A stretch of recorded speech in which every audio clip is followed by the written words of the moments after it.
Good morning everyone. आज छोटा सा टॉपिक है मानव मस्तिष्क यानी हमारा ब्रेन, और ब्रेन के बारे में क्या हुआ आज हम जानने का प्रयास करेंगे। तो ब्रेन के मुख्यतः कितने भाग हैं? तीन भाग होते हैं। कितने भाग होते हैं? तीन भाग होते हैं।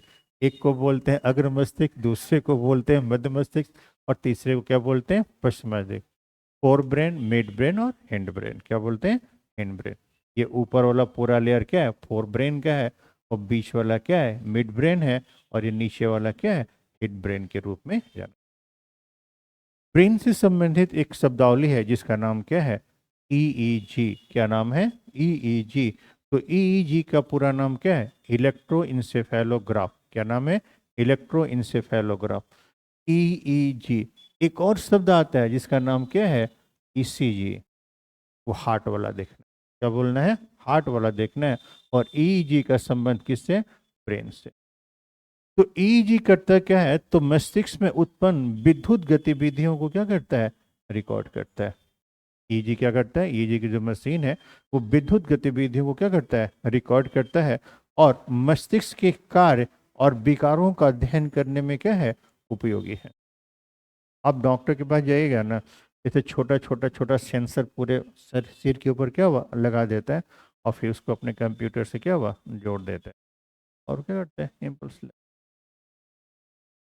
तो ध्यान रखिएगा, ईईजी क्या करता है? तो मस्तिष्क के कार्य और विकारों का अध्ययन करने में क्या है? एग्जाम की दृष्टि से एक और शब्दावली है। क्या? एग्जाम की दृष्टि से एक और शब्दावली है ब्रेन के मामले में, जिसका नाम क्या है? क्रेनियम। क्या नाम है? क्रेनियम। तो क्रेनियम क्या है? तो क्रेनियम ये खोपड़ी है, हड्डी का क्या है? ढांचा है, जिसके अंदर हमारा ब्रेन क्या हुआ सुरक्षित रहता है।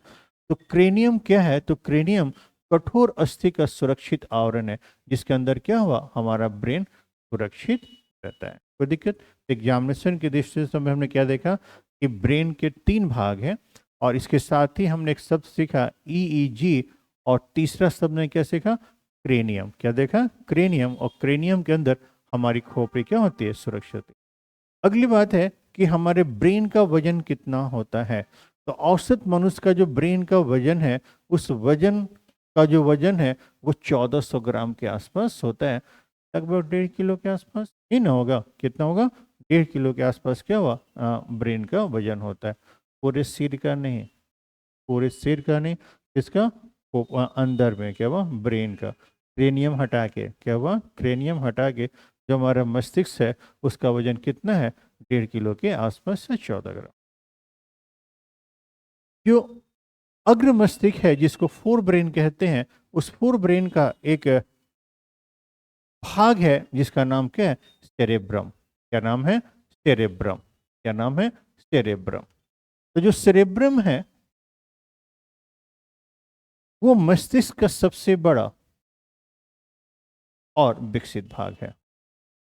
सेरेब्रम किसका भाग है? फोर ब्रेन का, और मस्तिष्क का सबसे बड़ा और विकसित भाग है। और इसका काम क्या है? हमारे इंटेलिजेंस को निर्धारित कर, यानी बुद्धिमत्ता का मतलब क्या हुआ? इंटेलिजेंस को निर्धारित करता है, हमारी याददाश्त को निर्धारित करता है, सोच को निर्धारित करता है, और ऐच्छिक गतिविधियों को भी क्या करता है? नियंत्रित। कोई दिक्कत? ये अपने आप में एक सवाल है। मानव की इंटेलिजेंस को निर्धारित करता है या नियंत्रित करता है कौन? सेरेब्रम। का नाम है सेरेब्रम। यह ज्ञानेंद्रियों से प्राप्त सूचनाओं का भी क्या करता है? विश्लेषण करता है। यानी जो शरीर के विभिन्न अंगों से जो सूचनाएं आती हैं उसका एनालिसिस भी करता है कौन? सेरेब्रम।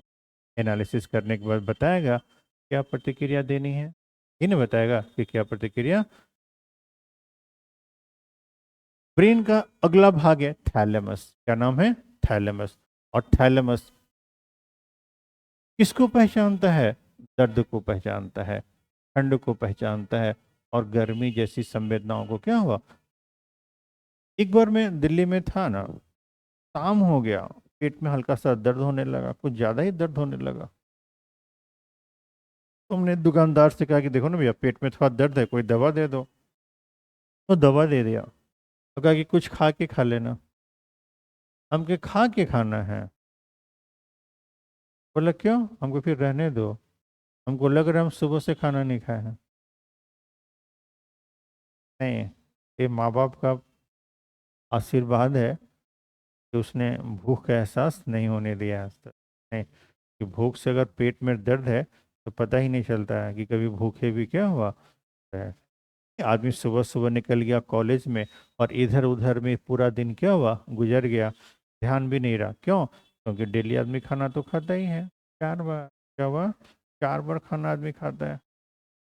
तो ये काफ़ी सौभाग्यशाली है हम लोग नहीं कि हम लोग का माँ बाप अपने एडजस्ट करके हम लोग को क्या करता है, भरपेट भोजन कराया। तो पहचानना, ठंड, दर्द और गर्मी को पहचानता है कौन? थैलेमस। यह सूचनाओं को सेरेब्रम तक पहुंचाने का भी क्या हुआ, काम करता है। अगला भाग है हाइपोथैलेमस। सेरेब्रम, थैलेमस और हाइपोथैलेमस। तो हाइपोथैलेमस भावनाओं को नियंत्रित करता है, शरीर के तापमान को नियंत्रित करता है, भूख और प्यास को नियंत्रित करता है और रक्तचाप को भी क्या हुआ, नियंत्रित। नहीं तो खूब भूख लगता है कि किसी चीज़ को, दिन रात उसका मन करता है खाते ही रहे खाते रहे, तो डॉक्टर से मिल। दिन रात मन कर रहा है खाते ही रहे खाते रहे। जरूर, अगर कोई बूढ़ा व्यक्ति है, दादा है, नानी है या दादी है, औसत जितना खाना खाता है लोग उससे ज़्यादा खाना खा रहा है लोग, रोज उनका बढ़ गया है, इसका मतलब जरूर कुछ गड़बड़ है। डॉक्टर से मिलिए, हॉस्पिटल जाने में से बच जाइएगा। क्या हुआ? यह अंतःस्रावी तंत्र का मुख्य नियंत्रक है। अंतःस्रावी तंत्र का मतलब क्या हुआ? इंडोक्राइन ग्लैंड नहीं, कई सारी मानव शरीर में ग्रंथियां हैं जो अपना स्राव सीधे रक्त में छोड़ती हैं, उनको हम लोग क्या बोलते हैं? इंडोक्राइन सिस्टम या अंतःस्रावी ग्रंथियां। साथ ही पोस्टीरियर पिट्यूटरी के हार्मोनों को भी क्या हुआ, नियंत्रित करता है कौन?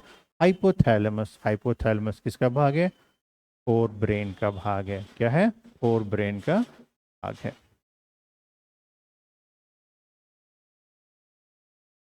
मध्य मस्तिष्क है, तो मध्य मस्तिष्क के 2 भाग है, कार्पोरा क्वाड्रिजेमिना और सेरेब्रल पेंडिकल।